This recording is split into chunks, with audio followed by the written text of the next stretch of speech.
Cek cek, hai. Action.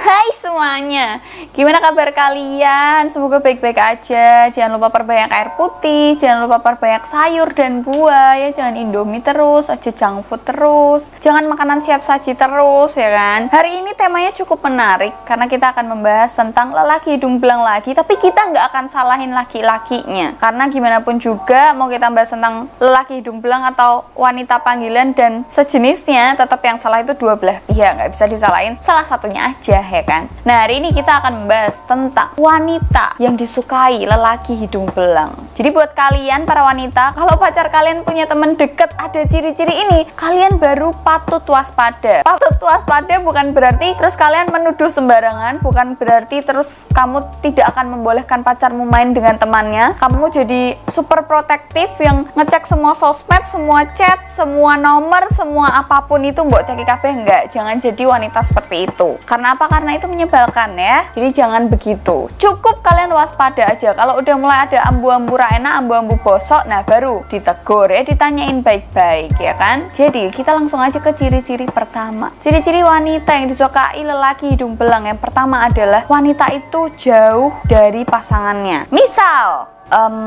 ini ciri-cirinya tuh di luar fisik ya. Kalau fisik itu kan opsional gitu, masing-masing orang beda. Ada yang suka cewek yang memel-memel, ada yang suka krempeng kok triplek, ada yang suka proporsional, ada yang suka kulitnya kuning langsat atau kuning bangsat itu tadi, ada yang suka coklatnya coklat gelap, sawo matang, macam-macam ya. Jadi terlepas dari itu, yang pertama tadi adalah yang jauh dari pasangan. Maksudnya, misal pasangannya itu merantau jauh lama, pulangnya mungkin setahun sekali, atau justru 2 tahun sekali, 3 tahun sekali, 6 tahun sekali.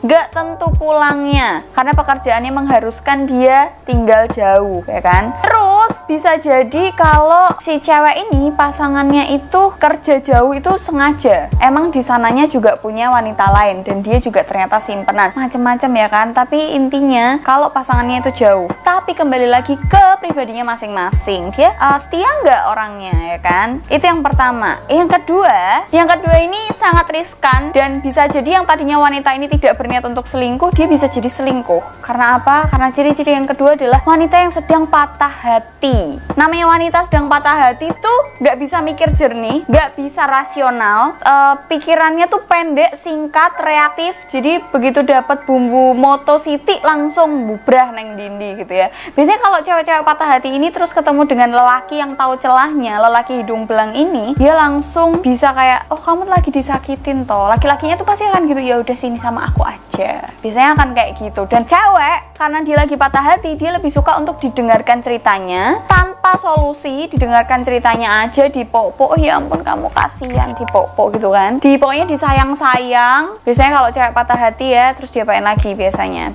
kue dia pakai senengane. Kalau cewek patah hati itu biasanya seringnya digituin doang sih, karena rata-rata kan play victim kan. Semua orang patah hati itu tetap menceritakan dirinya yang sedang patah hati dulu, baru nanti endingnya dia baru bisa cerita kalau aku juga menyakiti orang lain gitu. Tapi awalnya tuh pasti dia akan cerita kalau aku adalah orang yang paling tersakiti. Dan lelaki hidung belang ini melihat celah itu, kemudian ya udah sini, oh minum mabuk biar masalahmu hilang ya. Pas mabuk kue disikat, boh. Kita tidak akan cerita sampai ke situ. Ciri-ciri yang berikutnya. Ciri-ciri ini adalah wanita yang bebas. Bebas yang dimaksud adalah pertama, cewek yang kalau misalnya pergi keluar dari rumah, itu nggak ditanyain orang tuanya atau orang terdekatnya, mau kemana, sama siapa, mau ngapain, acara apa, sama siapa aja, pulang jam berapa. Kok kamu pakai baju kayak gitu, kamu mending ganti pakai piyama aja atau daster lengan panjang. Nah, cewek yang bebas itu kalau pergi ya udah pergi aja. Biasanya wanita ini berkedok, orang tua aku percaya kok sama aku. Atau bisa jadi wanita ini biasanya ngekos, ngontrak, hidup sendiri,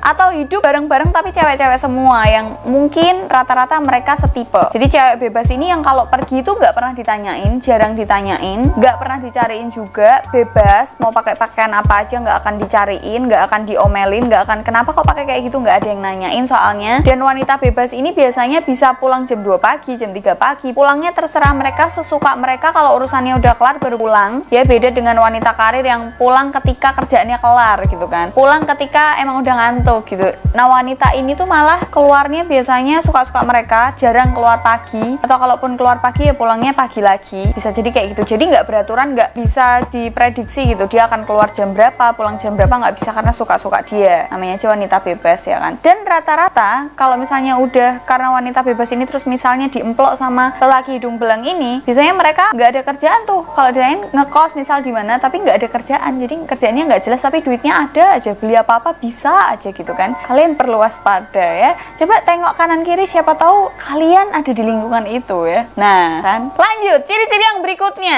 Ciri-ciri yang berikutnya adalah wanita dengan pasangan yang remeh. Remeh yang dimaksud di sini adalah wanita dengan pasangan yang remeh. Pasangan remeh di sini yang dimaksud adalah misal secara finansial dia tidak bisa mencukupi keluarganya dengan alasan apapun ya. Itu urusan pribadi, aku tidak akan membahas di sini. Tapi biasanya yang ekonomi itu, faktor ekonomi itu penting, menunjang banget. Jadi kalau misalnya si cewek ini jadi selingkuhan orang lain, atau jadi simpenan om-om, atau jadi simpenan lelaki hidung belang, mereka akan mengatasnamakan ya emang nyari duit di sini, duit dari suamiku kurang. Bahkan ada beberapa yang suaminya tuh malah mengetahui kalau istrinya adalah simpenan.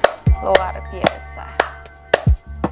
Ya itu urusan mereka, jangan ngejudge, cukup urusi uripmu, soalnya uripmu wes ruwet ya kan. Mungkin dia kurang bertanggung jawab, anak mami, jadi apa-apa tuh masih ngumpet di ketek maminya gitu kan, jadi nggak bisa melakukan hal-hal lain gitu loh. Jadi menurut wanita, menurut si cewek ini, pasangannya tuh kayak apa tuh, kowe iki apa-apa ra iso, ngene ra iso, kerja ra iso, dikei duit warisan yo entek, go mabuk, go medok, go iki ya kan, duwe omah genah mbok gadekke, go enak-enak, akhirnya turunin yang kontrakan yang kayak gitu. Remeh yang dimaksud tuh yang kayak gitu. Jadi kadang cewek tuh kayak apa ya, aku sing wedok iso kok kowe ra iso. Kadang ada rasa seperti itu, endingnya dia nyari shortcut, terus dia jadi simpenan orang lain atau jadi jual diri dan sebagainya, macam-macam. Yang terakhir ini yang perlu kalian tamati, perlu kalian diskusikan, perlu kalian amati benar-benar ya. Ciri-ciri yang berikut ini adalah cewek yang caper dan juga aktif di sosmed. Biasanya kalau cewek caper tuh mungkin di dalam kumpulan ya, kalau kalian suka nongkrong-nongkrong gitu ya, cewek ini tuh dia tuh akan tetap terus-terusan mencari spotlight. Entah mungkin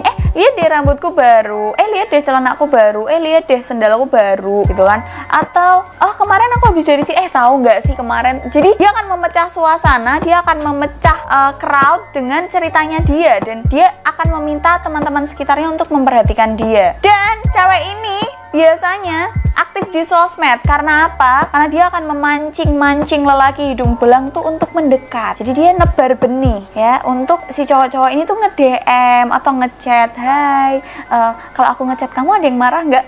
Kalau udah di situ, wah, jadi dia akan dapat santapan gitu ya. Biasanya mereka akan fotonya tuh biasanya kebuka. Yang kebukanya itu tidak menjual apa sih, pose yang indah atau background yang indah, ngerti nggak sih? Nggak ada estetiknya, tapi karena terbuka jadi like-nya banyak, ngerti nggak? Terus mereka biasanya jarang memakai pakaian tertutup karena emang mereka kadang udah sadar tabiatnya begitu. Jadi ya udah, emang tabiatku begini dan niatku adalah nyari om-om atau nyari papa muda atau nyari lelaki hidung belang, ya udah gitu sekalian aja. Biasanya mereka yang di sosmed udah diumbar-umbar kayak gitu, biasanya mereka udah paham dengan posisinya. Tapi ada juga yang malu-malu kucing gitu, postingannya sih biasa aja, cuman kita nggak tahu nih orang-orang di luarnya dan keluarganya pun mungkin nggak tahu dia kerjanya apa, tapi bisa jalan-jalan kemana gitu kan, nongkrong terus tiap hari. Biasanya kalau cewek-cewek yang disimpan lelaki hidung belang itu perginya gerombolan, dan itu wanita semua dengan style setipe ya, itu perlu kalian perhatikan. Dan kalau misalnya mereka ini nggak ada mobil, biasanya mereka sukanya bukan naik Gojek atau ojek online motor atau beca atau omprengan, enggak, tapi mereka lebih suka pokoknya ojek yang pakainya mobil ya, dengan keluar udah cantik gitu kan, pakai mini-mini, tasnya branded gitu kan, tapi nggak tahu kerjaannya apa. Nah itu ciri-cirinya. Semoga ciri-ciri ini membantu ya buat kalian. Jangan terus mudah mengejudge cewek-cewek kalau udah berdandan cantik gitu kan, pakainya agak mini, roknya pakainya celana pendek gitu, pakai tank topan, terus bocet, wah iki selera om-om, wah iki sodinggo. Enggak, jangan kayak gitu, jangan mudah menyimpulkan ya. Konten ini cukup kalian tahu aja, oh kayak gitu, oh ya udah gitu kan. Dan kalau kalian punya temen gitu ya, cewek terutama, terus nggak jelas kerjaannya apa tapi kok bisa jalan-jalan nongkrong terus, beli beli barang-barang mahal, makannya di tempat-tempat mewah, liburan kemana-mana, storynya enak-enak terus lah. Ya udah, kalian cukup tahu aja, nggak usah dipertanyakan, nggak usah nanya kerjaanmu apa, nggak usah nanya kamu simpenan om-om apa bukan, nggak usah. Udah dipendem aja di dalam hati. Semoga video ini bermanfaat buat kalian. Don't forget to like, comment, and share video ini ke teman-teman kalian. Jangan lupa cek description box and see you on the next video. Bye.